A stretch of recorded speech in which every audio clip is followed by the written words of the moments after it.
What do you think this speaks to, if anything? Well, the vandalism is never appropriate, Right. because she's got a First Amendment speech piece. But it's interesting that the Israeli-Hamas war looks like it has no end, and it is spilled over into not only our body politic here in the U.S., but also into the presidential campaign and this presidential race. I think everybody wants the hostages home. I think everybody wants Israel to be more responsible, if you will, vis-a-vis collateral damage in their right to prosecute the case against in the war against Hamas. And I think everybody wants the killing to stop and the war to end. The question is, how do we get there? We're far apart now after hearing for a couple of weeks that they were close, and you have to look at who's got the highest motive to settle this conflict, if you will. Both would seem to have it, and and I would blame both Hamas, who has the hostages. They could end the conflict right now by releasing the hostages instead of killing the hostages.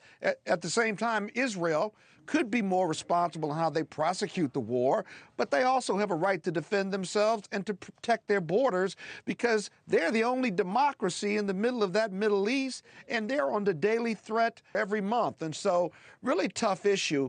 I appreciate the hard work Tony Blinken and this team have done, but the only two forces that can settle this war and stop the killing, and let's not even get into Hezbollah, is Israel and Hamas. And they seem to be far apart at this point because the bombs keep dropping. Why is Donald Trump trying to blame a group of people like the Jews? We're going to blame the Jews again. That in and of itself is a racist trope, and trying to divide the Jewish. He's not even Jewish, and he wants to tell Jewish people how they ought to be voting, and that the Democrats are going to wipe them off the map in 2 years if you vote for Kamala Harris. That is just nonsense, if you will, because this administration has supported Israel's right to defend itself despite part of its party, the Arab American part of the Democratic Party, who have been protesting how the war has been prosecuted. It's not helpful, it's reckless and irresponsible, and many Jewish individuals, I think there was a Jewish group that issued a statement.